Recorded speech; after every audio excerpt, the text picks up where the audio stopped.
नमस्कार सबैजनालाई मेरो च्यानल नेपाल अनलाइन शेयर मार्केटमा तपाईलाई स्वागत छ। नेपाल इन्फ्रास्ट्रक्चर बैंक लिमिटेड को फन्डामेन्टल एनालाइसिस गरेर मैले त्यसको भिडियो लिएर आएको छु। माघ 2 गते यसको आईपीओ आइरहेको छ। जम्मा 2-3 दिन मात्र बाँकी छ। यदि यो कम्पनीको आईपीओ एप्लाई गर्दै हुनुहुन्छ भने यसको बारेमा जानकारी लिइराख्नुस्, किनकि धेरै किता पर्ने चान्स छ र हामी सबैले धेरै किता एप्लाई गर्नेछौं। त्यसले गर्दा अलिकति धेरै नै पैसा हाम्रो लाग्नेछ। अनि एप्लाई गर्दैछौं भने यो कम्पनीको बारेमा जान्नुस्, योबाट कति मुनाफा कमाउन सक्छौं, कस्तो कम्पनी छ, रिस्क कतिको हुन्छ, यसको बिजनेस मोडल के हो र दोस्रो बजारमा ओपनिङ प्राइस कस्तो हुन सक्छ, कति किता एप्लाई गर्ने, डिभिडेन्ड क्यापेसिटी कस्तो छ, यसले भविष्यमा कस्तो डिभिडेन्ड दिन सक्छ, ब्यालेन्स सिट र प्रॉफिट एन्ड लस अकाउन्टको एनालाइसिस र अन्य त्यस्तै धेरै कुराहरू तपाई यो भिडियोमा जान्नुहुनेछ यो कम्पनीको बारेमा। सो अब स्टार्ट गरौँ। त्यो भन्दा पहिला मेरो channel Nepal online share market subscribe गर्नुभएको चाहिँ सब्स्क्राइब गर्नु होला, बेल आइकन पनि क्लिक गर्नु होला आगामी दिनमा शेयर मार्केटका भिडियोहरू हेर्नको लागि। पहिला त्यो भिडियोमा के कुरा छ त्यो चाहिँ हामी बुझौँ। बिजनेस मोडल, कुनै पनि कम्पनीको यदि आईपीओ अथवा शेयर खरिद गर्दै हुनुहुन्छ भने त्यो कम्पनीको बिजनेस मोडल तपाईले जान्नुपर्ने आवश्यक हुन्छ। त्यो कम्पनी कसरी के काम गरेर कुन वेले बिजनेस गरेर पैसा कमाउँछ भनेर, र प्रोमोटर शेयर होल्डिङ त्यो कम्पनीमा कति छ, बोर्ड अफ डाइरेक्टर को छ त्यो पनि जान्नुपर्ने हुन्छ। प्रोमोटर शेयर होल्डिङ यदि राम्रो मान्छेको छ अथवा राम्रो कम्पनीहरूले त्यसमा share holding promoter share holding छ भने त्यो कम्पनी राम्रो नै होला भन्ने एक्सपेक्ट गर्न सकिन्छ। र यो बोर्ड अफ डाइरेक्टर पनि हेरेर हामी एनालाइसिस गर्नुपर्ने हुन्छ। र इक्रा रेटिङ चाहिँ कस्तो पाएको छ त्यसले पनि कम्पनी कस्तो छ भनेर जनाउँछ। र balance sheet and profit and loss अकाउन्टबाट कम्पनीले कस्तो मुनाफा कमाइरहेको छ, कस्तो रिजर्भ एन्ड क्यापिटल मेन्टेन गरेको छ त्यो बुझ्न सक्नुहुन्छ। नेटवर्थ ईपीएस पनि हामी जान्नुपर्ने हुन्छ र भविष्यमा कति कम्पनीले डिभिडेन्ड दिन्छ त्यो पनि जान्नुपर्ने हुन्छ। रिस्क म्यानेजमेन्ट पनि, अनि यो कम्पनी चाहिँ दोस्रो बजारमा कतिको प्राइसमा ओपन होला र कति किता एप्लाई गर्ने, यो कुराहरू यो भिडियोमा छ। अब स्टार्ट गरौँ। यो चाहिँ हामी सबैभन्दा पहिला यो कम्पनीको बारेमा केही सकारात्मक पोजिटिभ कुराहरूबाट स्टार्ट गरौँ। यो चाहिँ मैले यो कम्पनीको प्रोस्पेक्टसबाट राखेको छु। यहाँ यो कम्पनीको पोजिटिभ पक्षहरू के रहेको छ। देशको अनुभवी तथा दक्ष व्यक्तिहरूद्वारा स्थापित भएको यस कम्पनीले व्यवस्थापन सक्षम तथा प्रभावकारी भएको स्थापना कालदेखि नै पूर्ण कम्प्युटरीकृत प्रविधिबाट व्यावसायिक सेवा प्रदान गर्दै आइरहेको देशकै पहिलो पूर्वाधार विकास बैंक हो, नेपालकै पहिलो इन्फ्रास्ट्रक्चर डेभलपमेन्ट बैंक हो। र बैंक, वित्तीय संस्था तथा बीमा कम्पनीहरू समेत संस्थापक रहेको छन्। भन्नुको मतलब तपाईको यो बैंकमा प्रोमोटर शेयर होल्डिङ भनेको बैंकहरूको र बीमा कम्पनीहरूको पनि रहेको छ। त्यो कम्पनीहरूले समेत यसमा लगानी गरेका छन्। बैंकको सञ्चालक समिति र व्यवस्थापनमा रहेको अन्तर्राष्ट्रिय, राष्ट्रिय तथा स्थानीय स्तरका ज्ञान र अनुभव, यसमा जुन सञ्चालक समितिमा रहेका छन् उहाँहरूसँग अन्तर्राष्ट्रिय, राष्ट्रिय स्तरको ज्ञान र नलेज र पुरानो अनुभव पनि छ। नीतिगत पारदर्शिता र बलियो संस्थागत सुशासन, सामाजिक जिम्मेवारी र दायित्व हो। यो चाहिँ यो कम्पनीको केही पोजिटिभ एक्सपेक्टहरू हो। राम्रो कुराबाट स्टार्ट गरौँ भनेर यो म पहिल्यै राखेको छु। सो अब स्टार्ट गरौँ। यो कुराहरू मैले कहाँबाट लिएर आएको त्यो चाहिँ मैले पहिला भनिदिन्छु। यो तपाईँ प्रोस्पेक्टस पढ्न सक्नुहुन्छ। जुन कम्पनीको पनि आईपीओ आउनुभन्दा पहिला सेभनले प्रोस्पेक्टस राख्ने गर्छ आफ्नो वेबसाइटमा। यो मैले नेपाल धितोपत्र बोर्डको वेबसाइटमा आएको छु। यहाँ चाहिँ तपाईले हेर्न सक्नुहुन्छ यो प्रोस्पेक्टसमा नेपाल इन्फ्रास्ट्रक्चर बैंक लिमिटेडको रहेछ। यो वेबसाइटमा आएर सिम्पली त्यसमा क्लिक गर्नुस् र त्यसपछि डाउनलोड फाइल लेखेको छ नेपाली, त्यसमा क्लिक गरेपछि यो आएको छ। यही भित्र सबै कम्पनीको पुरै डिटेलहरु हुन्छ। 37 पेजको डिटेलहरु छ यहाँ। यो नेपाल इन्फ्रास्ट्रक्चर बैंकको यो सबै कुराहरु मैले यहीबाट समेटेको छु र तपाईहरुलाई सामान्य ल्याङ्ग्वेजमा मैले यसमा एक्सप्लेन गर्ने छु। सो अब स्टार्ट गरौँ। पोजिटिभ एक्सपेक्ट भइसक्यो। अब यसले कति किता लिएर आइरहेको छ धेरैजनालाई थाहा होला, मैले छोटकरीमा फेरि भनिदिन्छु। 8 करोड शेयर युनिट लिएर आइरहेको छ। 5% चाहिँ म्युचुअल फन्डको लागि जुन 40 लाख हुनेछ र 0.20% चाहिँ इम्प्लोइको लागि जुन 1.60 लाख हुनेछ र बचेको अराउन्ड 7 करोड 58,40,000 शेयर युनिट चाहिँ लोकलको लागि, हामी लोकल भन्नाले हामी जनरल पब्लिकको लागि आइरहेको छ। र इस्यु म्यानेजर चाहिँ एनआइबिएल एक क्यापिटल रहेको छ। इक्रा एनपी आइआरएस को बीबीबी रहेको छ। यो चाहिँ मोडरेट रिस्क भनेर जनाउँछ। मोडरेट रिस्क कम्पनी त्यति रिस्की पनि छैन, त्यति सेफ पनि छैन, मोडरेट भनेर जनाउँछ यसले। र युनिट टु एप्लाई 50 युनिट्सदेखि 70 युनिटसम्म तपाईँ एप्लाई गर्दा राम्रो रहला। 50 कितादेखि 70 किता त्यतिसम्म पर्ने चान्सेस छ, किनकि लास्ट आइपीओ चन्द्रगिरीमा अराउन्ड 12 लाख भन्दा बढी एप्लिकेन्टले एप्लिकेसन बुझाएका थिएन। र यो नेपाली इन्फ्रास्ट्रक्चरले हामीले अराउन्ड 13 लाखसम्म एप्लिकेसन आउँछ भन्ने बुझ्न सक्छौँ, एक्सपेक्ट गर्न सक्छौँ, किनकि आजभोलि एक दिनमै 35,000 सम्म नयाँ डिमान्ड खोलिरहेको छ। त्यसैले 13 लाखसम्म एक्सपेक्ट गर्दाखेरि टोटल क्याल्कुलेसन गर्दाखेरि एकजनाको भागमा क्याल्कुलेसन गर्दाखेरि अराउन्ड 58 to 60 किता पर्ने चान्सेस छ। र अब अर्को कुरो चाहिँ सबैले त 50 60 70 नएप्लाई गर्ला नि, कसैले 10 किता 20 किता एप्लाई गरेछन् भने त्यो भाग चाहिँ हामीलाई पर्ने चान्सेस हुन्छ। त्यसैले तपाईँ 50 देखि 70 मा एप्लाई गर्नुहोस्। तपाईसँग पैसा अलिक कम छ भने 50 60 सम्म गर्दा हुन्छ, पैसा राम्रो छ भने 70 80 सम्म एप्लाई गर्नुहोस्। पर्ने चान्सेस त्यति पनि हुन सक्छ, एक्ज्याक्टली भन्न सकिँदैन, तर यही 50 देखि 70 80 सम्म बिचमा पर्ने चान्सेस छ। अब यो कति किता एप्लाई गर्ने भन्ने कुरा रह्यो। अब यसको बिक्री खुल्ला हुने मिति भनेको थाहै होला, माघ 2 गते र चाँडोमा चाहिँ 6 गतेसम्म बन्द हुन्छ र सबै सेयरहरू बिक्री भएन भने 16 गतेसम्म खुल्ला रहनेछ।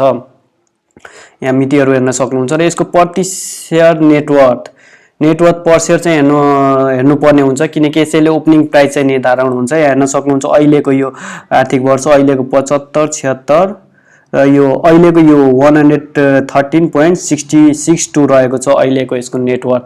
यसैबाट यसको ओपनिङ प्राइस दोस्रो बजारमा निर्धारण हुने हो। यो 113.62 चाहिँ लोअर रेन्ज हुन्छ र यसको 3 टाइम चाहिँ हायर रेन्ज हुन्छ। 3 टाइम गर्दाखेरि अराउन्ड 340 सम्म आइरहेको छ। 340 देखि यो 113.16 टु 340 को बीचमा यसको पहिलो दिनको कारोबार हुनेछ। र जसरी यो कम्पनीको सप्लाई धेरै छ, सेयर युनिट धेरै छ, सप्लाई भएको कारण यसको सेयर प्राइस धेरै राम्रो नहुन पनि सक्छ। र यसको अर्निङ पर सेयर पनि यहाँ हेर्न सक्नुहुन्छ तपाईले, अर्निङ पर सेयर 7 मात्र रहेको छ, जुन कम हो। यसले गर्दाखेरि र सप्लाई पनि धेरै भएको कारणले यसको सेयर प्राइस त्यति धेरै हामी एक्सपेक्ट गर्न सक्दैनौं। र अहिलेको सिनारियोमा यो कम्पनीले धेरै राम्रो प्रॉफिट पनि दिइरहेको छैन, तर भविष्यमा जुन यसको भिजन छ, जुन वेले गइरहेको छ, भविष्यमा यसले राम्रो रिटर्न दिन सक्छ भन्ने कुरा हामी एक्सपेक्ट गर्न सक्छौं। र यो भिडियोमा हामी अरु कुराहरु बुझ्नेछौं। र यो कम्पनी चाहिँ स्थापना भएको तपाई हेर्न सक्नुहुन्छ। यो कम्पनी किन स्थापना भएको छ? Nepal infrastructure bank limited is established as a national level infrastructure development bank with the focus objective of accelerating the development of infrastructure of nation. यो बुझ्नुस् है, यसको मेन अब्जेक्टिभ भनेको इन्फ्रास्ट्रक्चर डेभलपमेन्टमा सहयोग पुर्याउनु, त्यसलाई एक्सिलरेट गर्नु। यो नेपालको पूर्वाधार विकासमा भनेपछि राम्रो हो। हाम्रो कुनै बेला हाम्रो लगानी चाहिँ देशको विकास पूर्वाधार विकासमा गइरहेको छ र त्यसबाट हामी रिटर्न पनि पाइरहेको छ। र यसले अपरेसनको लागि लाइसेन्स नेपाल राष्ट्र बैंकबाट पाएको चाहिँ फेब्रुअरी 11 2019 मा हो। यो नयाँ कम्पनी नै रहेछ, 2019 मा भर्खर 1.5 वर्ष पहिला पाएको रहेछ यसले नेपाल राष्ट्र बैंकबाट अनुमति। र यसले कमर्सियल अपरेसन स्टार्ट गर्यो भने 2019 मार्च 6 देखि हो, बल्ल 1.5 वर्ष जति भयो यसले कमर्सियल अपरेसन स्टार्ट गरेको। यो थोरै कम्पनीको बारेमा रह्यो। र यसको बिजनेस मोडलको कुरा गरौँ, बिजनेस मोडल पनि यहाँ लेखेको छ। पहिला म छोटकरीमा जानकारी दिम तपाईलाई। पूर्ण यसको चाहिँ इन्फ्रास्ट्रक्चर डेभलपमेन्ट भनेको पूर्वाधार विकास, यो road, bridge, solar energy, hospital, school यस्तो यस्तो जुन हुन्छ, र यो टनेलहरू अथवा केबल कारहरू, हाइड्रो पावरहरू, यो यसलाई पूर्वाधार विकास भनिन्छ। यसमा लगानी गर्ने यदि कुनै कम्पनी छ र त्यसलाई लोन चाहिएको छ भने त्यस्तो त्यस्तो कम्पनीहरूलाई लोन यसले प्रोभाइड गर्छ। तर त्यो लोनबाट यसले मुनाफा कमाउँछ, इन्ट्रेस्टबाट मुनाफा कमाउँछ। र यसले यो जुन सेयर क्यापिटल जुटाइरहेको छ, सेयरबाट क्यापिटल जुटाइरहेको छ, सायद भविष्यमा डिभेन्चर पनि इस्यु गरेर पैसा जुटाउला। र यसले इन्डिभिजुअल अथवा इन्स्टिट्युसन कुनै पनि संस्थाबाट पनि यसले पैसा सेभिङको रूपमा पनि राख्ने गर्छ। त्यो सेभिङबाट पनि सानो इन्ट्रेस्टमा राख्ने गर्छ र ठुलो इन्ट्रेस्ट यो चाहिँ यो पूर्वाधार विकासमा लगानी गर्ने कम्पनीहरूलाई लोन दिनेछ। र त्यो लोन दिँदाखेरि जुन इन्ट्रेस्ट रेटमा दिन्छ त्यो सेभिङ र त्यसको दिनेको इन्ट्रेस्ट रेटको मार्जिनबाट यसले मुनाफा कमाउँछ। र यसको पूर्वाधार विकास हेर्न सक्नुहुन्छ। यसको बिजनेस मोडल पूर्वाधार विकास सम्बन्धी परियोजनाहरूमा कर्जा प्रवाह तथा सेयरमा लगानी गर्ने। यसले सेयरमा पनि लगानी गर्नेछ, शेयर बजारमा पनि यसको लगानी हुनेछ। र पूर्वाधार विकास सम्बन्धी परियोजना सञ्चालन गर्ने कम्पनीहरूको धितो पत्रमा लगानी गर्ने, पूर्वाधार विकास सम्बन्धी परियोजनाहरूमा निर्माण तथा सञ्चालनको लागि आवश्यक मेसिन उपकरण तथा औजारको खरिद बिक्री तथा वा आपूर्ति वा जडान सम्बन्धी कारोबारका लागि प्रतिपत्र खोल्न, जमानत पत्र जारी गर्ने, राष्ट्र बैंकको स्वीकृतिले पूर्वाधार विकास सम्बन्धी परियोजनाका लगानी गर्न आवश्यक रकम जुटाउनको लागि विभिन्न प्रकारका स्वदेशी र विदेशी मुद्राको वित्तीय उपकरण जारी गर्न तथा ऋण प्राप्त गर्ने, दीर्घकालीन प्रकृतिको निवेश स्वीकार गरी वा डिभेन्चर जारी गरी स्रोत परिचालन गर्ने, राष्ट्रिय बैंकको स्वीकृतिले लिजिङ कारोबार गर्ने।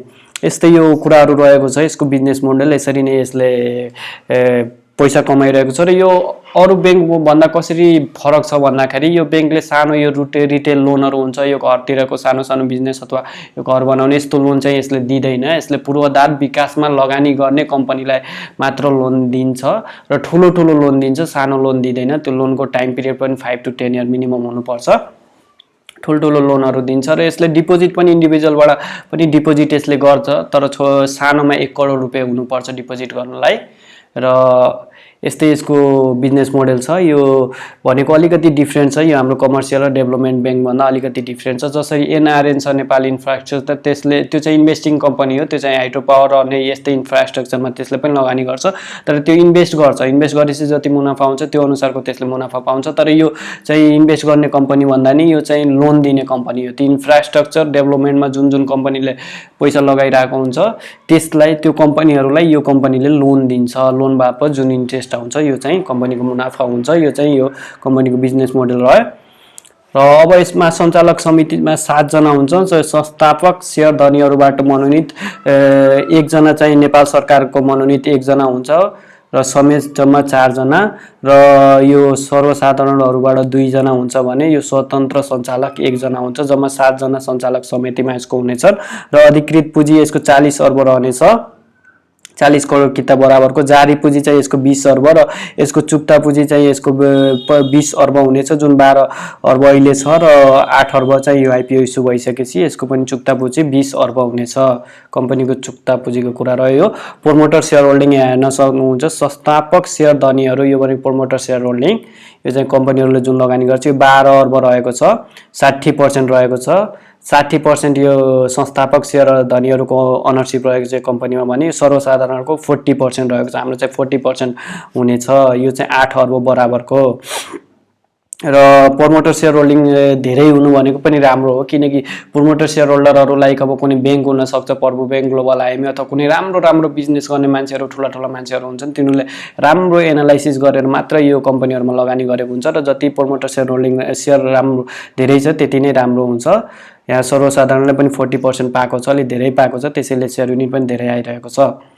अब यसमा प्रोमोटर सेयर होल्डरको कुरा गरौँ। अब प्रोमोटर सेयर होल्डर जुन 12 अर्बको छ त्यो चाहिँ कसको लगानी छ त? नेपाल सरकारको पनि 10% रहेको छ, जुन सेयर स्वामित्व 2 करोड सेयर युनिट चाहिँ नेपाल गभर्नमेन्टको रहेको छ यसमा, यो कम्पनीमा। र इमर्जिङ नेपाल लिमिटेडको पनि यसमा 25 लाख सेयर युनिट रहेको छ र एनआइसी एसियाको पनि त्यस्तै 1 करोड रहेको छ। एनआइसी एसिया, ग्लोबल आइएमए को पनि 1 करोड जस्तै छ र यो प्रभु बैंकको पनि रहेछ। नेपाल पूर्ण बीमा company, life insurance company, Asian life insurance company, Nepal life insurance company, Nitesh Agrawal, Vishal group ली, नेपाल इन्भेस्टमेन्ट बैंक ली र जीवननाथ लामिछाने। अब यहाँ तपाईले हेर्न सक्नुहुन्छ संस्थापक शेयर होल्डरहरू कस्तो रहेको छ।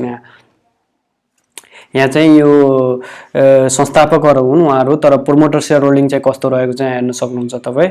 कति राम्रो ठुला कम्पनीहरूले पनि लगानी गरेको छन्। त्यो कम्पनीले अभियसली राम्रो एनालाइसिस गरेर यो कम्पनीमा लगाए होला र यो कम्पनीको फ्युचर ग्रोथ एक्सपेक्ट गरे होलान्। बल्ल पो यिनीहरूले यति धेरै युनिट्सहरू लगानी गरेको रहेछ। यत्रो राम्रो ठुला नेपालका कम्पनीहरू एनआइसी एसिया, ग्लोबल आइएमए, प्रभु र इमर्जिङ नेपाल र त्यस्तै नेपाल सरकारको पनि रहेको छ। यो चाहिँ एउटा स्ट्रङ पक्ष यो कम्पनीको, यो चाहिँ तपाईँ बुझिराख्नुहोस्। प्रोमोटर सेयर होल्डिङ चाहिँ एकदमै स्ट्रङ छ यो कम्पनीको। अब चाहिँ यो सञ्चालकहरू को छन् त? सञ्चालक पनि हामीले हेर्नुपर्ने हुन्छ। हामीले कुनै पनि कम्पनीमा पैसा लगाइरहेको छौँ, त्यो कम्पनीलाई सञ्चालन गर्ने मान्छेहरू कस्तो छ, एक्सपिरियन्स कस्तो छ, कतिको एजुकेटेड छन्, कतिको तिनीहरूले ह्यान्डल गर्न सक्छन्, त्यो कुराहरू हामी बुझ्नुपर्ने हुन्छ। राम्रो मान्छेको हातमा हाम्रो लगानी गइरहेको छ कि छैन भन्ने कुरा बुझ्नुपर्ने हुन्छ। यहाँ चाहिँ हुनुहुन्छ एउटा अनुज अग्रवाल भन्ने अध्यक्ष हुनुहुन्छ, एज चाहिँ 47 र यो तपाईको यो उहाँको पनि सेयर युनिट यति रहेको छ यसमा र सेयर स्वामित्व यहाँ हेर्न सक्नुहुन्छ 15 लाख रहेको छ। यो चाहिँ विशाल ग्रुप लीबाट हुनुहुन्छ, प्रतिनिधि त्योबाट हुनुहुन्छ र शैक्षिक योग्यता चाहिँ MBA रहेको छ, त्यति पढ्नु भएको छ, मास्टरसम्म पढ्नु भएको छ। अनुभव हेर्न सक्नुहुन्छ यहाँ श्री अनुज अग्रवालज्यू बैंक अफ एसिया नेपालको पूर्व सञ्चालक र नेपाल उद्योग परिसङ्घको अध्यक्ष, युनाइटेड डिस्ट्रिब्युटर्स नेपालको सञ्चालक, विशाल ग्रुप लीको सञ्चालक भई कार्य गरेका अनुभव। यत्रो धेरै अनुभव रहेको छ यहाँसँग। त्यो राम्रो हो, धेरै अनुभव रहेको छ। र अर्को हुनुहुन्छ श्री कृष्ण नेपाल, यो चाहिँ नेपाल सरकारबाट प्रतिनिधि हुनुहुन्छ, यो पनि सञ्चालक हुनुहुन्छ र नेपाल सरकारबाट अहिले यो 2 करोडको सेयर युनिट रहेको छ यो कम्पनीमा, 2 करोड सेयर युनिट। र यहाँको पनि अनुभव हेर्न सक्नुहुन्छ। सञ्चालक श्री कृष्ण नेपालज्यू नेपालको सरकार अर्थ मन्त्रालयको प्रतिनिधित्व गर्दै ब्याङ्कको सञ्चालक समितिमा रहनु भएको छ। उहाँ सहसचिव पनि हुनुहुन्छ र हाल अर्थ मन्त्रालय अन्तर्गत राष्ट्रिय सहायता समन्वय महाशाखाको महाशाखा प्रमुखको रूपमा कार्यरत हुनुहुन्छ। यस्तै तपाईँ प्रोस्पेक्टेड गएर 7 को वेबसाइटमा पनि पढ्न सक्नुहुन्छ यहाँको डिटेलमा। यो पनि वेल एक्सपिरियन्स हुनुहुन्छ र यो प्रतिनिधि नेपाल सरकारबाट हुनुहुन्छ। र अर्को हुनु यहाँ चन्द्र प्रसाद ढकाल, उहाँको पनि 10 लाख सेयर युनिट रहेको छ र अनुभव यहाँ तपाईँ पढ्न सक्नुहुन्छ त्यहाँ 7 मा गएर। लालमणि जोशी पनि हुनुहुन्छ, उहाँको पनि 25 लाख रहेको छ सञ्चालक। उहाँ चाहिँ प्रतिनिधि इमर्जिङ नेपालीको तर्फबाट हुनुहुन्छ र अनुभव तपाईँ यहाँ पढ्न सक्नुहुन्छ। यसरी हामीले के बुझ्यौँ भन्दाखेरि यसमा जुन सञ्चालकहरू हुनुहुन्छ उहाँहरू प्राय त्यो प्रमोटर सेयर होल्डर नै हुनुहुन्छ र उहाँहरूसँग राम्रो एक्सपिरियन्स पनि छ, अनुभव पनि छ। त्यो कुराहरू हामी बुझ्न सक्छौँ। भनेपछि यो कम्पनी राम्रो मान्छेहरूको हातमा रहेको छ। रिस्क म्यानेजमेन्टको लागि यो कम्पनीले बिमा पनि गराएको छ। यसले बिमा आइटी उपकरणहरू जति उपकरण राखेको छ त्यसको बिमा गराएको छ। यहाँ बिमा रकम पनि हेर्न सक्नुहुन्छ। कार्यालय सवारी साधनको पनि बिमा गराएको छ। सवारी साधन, मोटरसाइकल, बीबीआई इन्सुरेन्स, प्रॉफिट तथा अन्य उपकरण, प्रोपर्टी तथा अन्य उपकरण रहेछ। र प्रमुख कार्यकारीको सवारी साधन र साम्भी इनर्जीलाई प्रवाह गरिएको कर्जाको धितो सुरक्षा बिमा, यत्रो बिमा पनि गराएको रहेछ। बिमा गराउने कम्पनी चाहिँ प्रभु इन्सुरेन्स र यो प्रुडेन्सियल रहेको छ, प्राय प्रुडेन्सियल छ। र अजोड इन्सुरेन्समा पनि यो कम्पनीले बिमा गराएको छ र बिमा गराएपछि सामानहरू र सम्पत्तिहरू कम्पनीको सुरक्षित हुन्छ। चोरी बिमा, आगलागी बिमा, आतंकवाद, हुला धन्दा, तोडफोड बिमा, यस्तै यो बिमा पनि कमाएको रहेछ। यो चाहिँ रिस्क म्यानेजमेन्टमा रह्यो। र अब यो कम्पनीको वित्तीय स्थिति चाहिँ बुझौँ हामी। यो चाहिँ ब्यालेन्स सिटभित्रको एसेट साइज, जो कम्पनीसँग कतिको नगद प्रभाव छ, यहाँ नगद तथा नगद र क्यास एन्ड क्यास इक्विभ्यालेन्ट हेर्न सक्नुहुन्छ। यो कम्पनीको स्लोली यसले बढाएको छ, त्यति हाई स्पिडमा त बढाएको छैन, तर लास्ट इयर भन्दा अहिले चाहिँ यहाँ हेर्न सक्नुहुन्छ 4, अब यो 4वटा अक्षरलाई मात्र लिम भने पछाडिको डिजिट सेम रहेको छ। यो 4269 रहेको छ, यहाँ 4380 अलिकतिले बढेको रहेछ। र त्यस्तै यहाँ एकदमै मेन कुरा जुन हेर्नुपर्ने हुन्छ त्यो हेर, यो ग्राहकहरूलाई दिएको कर्जा तथा सापट्टी, ग्राहकहरूलाई जुन लोन दिइन्छ लोनबाट नै यसले इन्ट्रेस्ट कमाउने गर्छ। ग्राहकहरूलाई लोन धेरै दिएको छ भने धेरै इन्ट्रेस्ट कमाउन सक्छ, त्यसैले कति लोन दिएको छ त्यो चाहिँ हेर्नुपर्ने हुन्छ। र लास्ट इयरको कम्पेयरमा यसले धेरै बढाएको रहेछ। 76 हेर्न सक्नुहुन्छ भने एकैचोटि 574 हेर्नुभएको छ। यो पछाडिको तीनटा अक्षर इक्वल छ, त्यसैले मैले त्यसलाई इग्नोर गरेँ। अगाडि मात्र काउन्ट गर्दाखेरि यहाँ 76 रहेको छ भने यहाँ 574 रहेको छ। एकैचोटि वात्तै यसले बढाएको छ। त्यो राम्रो हो, ग्राहकहरूलाई धेरै लोन दिएको छ भनेपछि यसमा नि ग्रोथ देखियो। र यो धितो पत्रहरूमा लगानी, स्टक एक्सचेन्जमा पनि लगानी हेर्न सक्नुहुन्छ। लास्ट इयर र अहिलेको सेम नै रहेको छ र यसले त्यसमा पनि लगानी गरेको रहेछ। अब चाहिँ यसमा अरू कुरा पनि हेर्न सक्नुहुन्छ। यो सम्पत्ति कुन छ भनेर यहाँ तपाईहरुले हेर्न सक्नुहुन्छ। र यो मेन कुरा भनेको लोन चाहिँ कति दिएको छ, धितो पत्रमा कति लगानी छ, त्यो कुराहरु हेर्दाखेरि राम्रो छ। र क्याश कति छ, यो कम्पनीको क्याश पनि बढाइरहेको छ। यो राम्रो छ एसेटको कुरामा। अब ब्यालेन्स सिटको लायबिलिटिज, तिर्नुपर्ने दायित्व चाहिँ हेर्नुपर्ने हुन्छ। यसमा यो कम्पनीसँग रिजर्भ कस्तो छ त्यो पनि हेर्नुपर्ने हुन्छ र डिपोजिट कति लिएको छ त्यो पनि हेर्नुपर्ने हुन्छ। डिपोजिट हेर्न सक्नुहुन्छ तपाई यो लास्ट इयरको कम्पेयरमा। अहिले चाहिँ यसले बढाएको छ, यहाँ चाहिँ 200 मात्र देखाएको छ, यहाँ 250 पुगाएको छ भनेपछि डिपोजिट बढाएको छ। यो डिपोजिट जति बढ्यो त्यति राम्रो, किनकि डिपोजिट नै धेरै भइसकेपछि बल्ल पो यसले लोन दिने हो, अरूलाई लोन दिएर इन्ट्रेस्ट कमाउने हो, त्यसैले डिपोजिट बढेको राम्रो। र अरू कुराहरु हामी हेरौं। शेयर पुँजी हेर्न सक्नुहुन्छ, 5 अर्बको शेयर पुँजी रहेको छ। र सञ्चित मुनाफा पनि यसले लास्ट इयरको कम्पेयरमा अहिले बढाएको रहेछ, धेरै राम्रो हो त्यो। यो लास्ट इयरको हो, लास्ट इयर भन्दा यसले बढाएको छ। र यसको कुल पुँजी, कुल दायित्व यस्तै हेर्न सक्नुहुन्छ। र प्रति शेयर आम्दानी 100, प्रति शेयर मूल्य चाहिँ 113 रहेको छ। यसमा चाहिँ मेन कुरा हेर्नु भनेको त तपाईको यो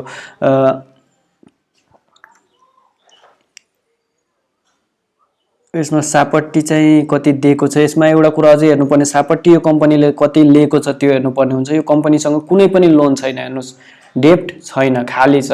यसले पनि कम्पनी सेफ छ भनेर जनाउँछ र डिपोजिट पनि बढाइरहेको छ। मेन यो कुरालाई नोट गर्नुहोस्, यसमा कुनै पनि यो कम्पनीमा उधारी लोन छैन, डेब्ट छैन। अब चाहिँ यो कम्पनीको अन्य पर्सपेक्सन आधारहरू हेरौँ। यो कम्पनीमा अरू पनि कुराहरू छ। यसमा प्रति सेयर आम्दानी चाहिँ यो कम्पनीको अलिक कम छ, अरू कम्पेयर टु अरू ब्याङ्किङ सेक्टरभन्दा यो कम्पनीको कम छ। जम्मा यसको चाहिँ 7 रहेको छ र अर्को वर्ष अझै 5 मा घट्ने छ र त्यसपछि फेरि सुस्तरी बढ्दै जानेछ। यो 78 र 89 को हेर्न सक्नुहुन्छ, सुस्तरी बढ्नेछ र 89 र 80 को चाहिँ 8 पुग्नेछ। स्लोमै ग्रोथ भइरहेको छ यो कम्पनीको। प्रति सेयर आम्दानी चाहिँ त्यति सेटिस्फ्याक्टरी छैन। अब यसमा लगानी भनेको फ्युचर ग्रोथ नै होप गरेर हामीले लगानी गर्ने हो।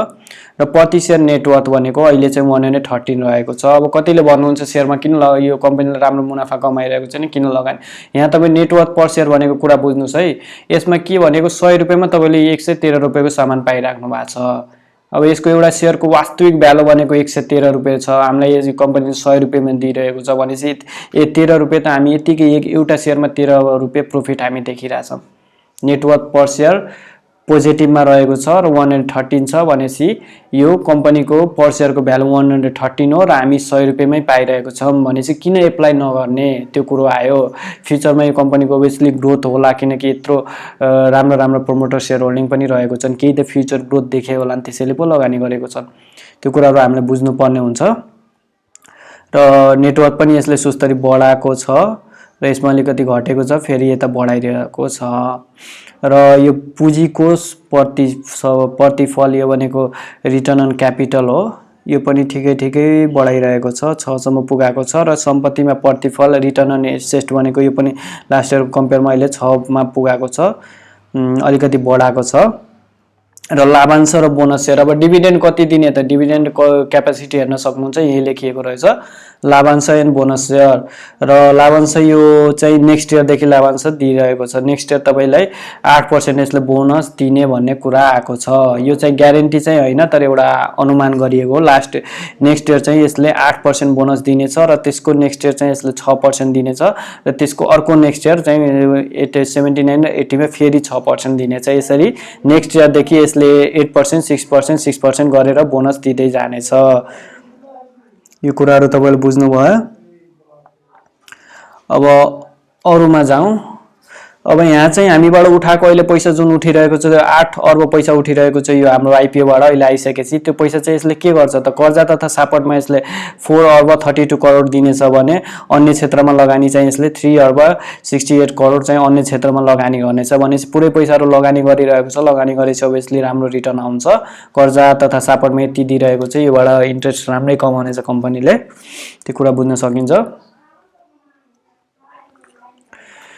सो यो कम्पनीको बारेमा आज यति कुरा रह्यो र मेन जान्नुपर्ने कुरा भनेको प्रमोटर सेयर होल्डरहरू राम्रो छन् र कम्पनीको सञ्चालक समितिमा पनि मान्छेहरू वेल एजुकेटेड र राम्रो एक्सपिरियन्स भएको राम्रो छन् र त्यसपछि कम्पनीले सुस्तरी भयो भने आफ्नो मुनाफाहरू बढाउँदै गइरहेको छ, सबै मेन्टेन गर्दै गइरहेको छ। Balance sheet profit and loss हेर्दा पनि त्यस्तो नेगेटिभमा केही कुराहरू छैन, सबै ठिकै छ, त्यति ह्युज स्पिडमा ग्रोथ नदेखिए नि ठीक छ। र जुन कम्पनीको मेन जुन भिजन छ त्यो चाहिँ भविष्यको लागि धेरै राम्रो छ। अहिले हाम्रो डेभलपिङ कन्ट्री हो, अहिले हाम्रो देशमा पूर्वाधार विकासको लागि एकदमै धेरै अपर्च्युनिटी छ। हामी कुनै लेभलमा पुगेको कम्पनी होइन, त्यसैले त्यसको लागि यो कम्पनीले जति पनि आफ्नो स्कोप यो कम्पनीको धेरै रहेको छ, जति पनि लोन परिचालन गर्न सक्छ र मुनाफा कमाउन सक्छ।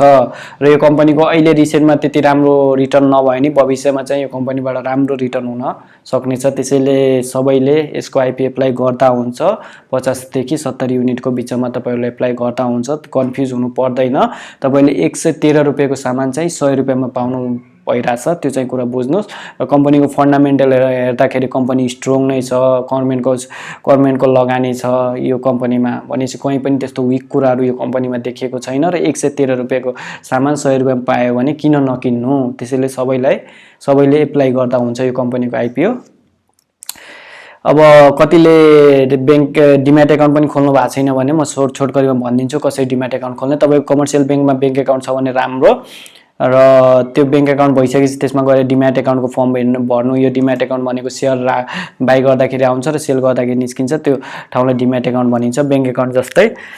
र यो डिम्याट एकाउन्ट खोल्नु पर्ने हुन्छ र डिम्याट एकाउन्ट भइसकेपछि फेरि बैंकमा गएर मेरो सेयर र सियास भएको फर्म भर्नु पर्ने हुन्छ। मेरो सेयर भनेको अनलाइन प्लेटफर्म हो, यहाँबाट हामीलाई आइपिओ एप्लाई गर्न मिल्छ घरै बसेर। र सियासमा भनेको हाम्रो बैंकसँग कनेक्ट गर्छ हाम्रो डिम्याटलाई। हामीले 10 किताको आइपिओ एप्लाई गऱ्यौँ भने 10 किता बराबरको पैसा ब्लक गरेर राख्छ र आइपिओ परेपछि त्यो पैसा डिडक्ट हुन्छ, परेन भने रिलिज गरिदिन्छ, त्यसलाई सियासमा भनिन्छ। र अब तपाईले आइपिओमा परेको सेयरहरू सेल गर्नु छ भने सेकेन्डरी मार्केटमा जानु पर्यो, त्यसको लागि ब्रोकर एकाउन्ट खोल्नु पर्यो र अर्को एउटा नेप्सेको अनलाइन ट्रेडिङ सिस्टम खोल्नु पर्यो। ब्रोकर एकाउन्ट र नेप्सेको अनलाइन ट्रेडिङ सिस्टम भएपछि तपाईँ त्यो आइपिओमा परेको सेयरहरू सेल गर्न सक्नुहुन्छ। अझै डिटेलमा बुझ्न चाहनुहुन्छ भने तल डिस्क्रिप्सनमा नेपाल शेयर बजारको लिङ्क छ, त्यसमा गएर हेर्न सक्नुहुन्छ कसरी शेयर बजारमा एन्ट्री गर्ने। सो आजलाई यति, र मेरो च्यानललाई पाल अनलाइन शेयर मार्केट सब्स्क्राइब गर्नु भएको छ भने सब्स्क्राइब गर्नु होला, बेल आइकन पनि क्लिक गर्नु होला आगामी दिनमा शेयर मार्केटका भिडियोहरू हेर्नको लागि। हस्त धन्यवाद।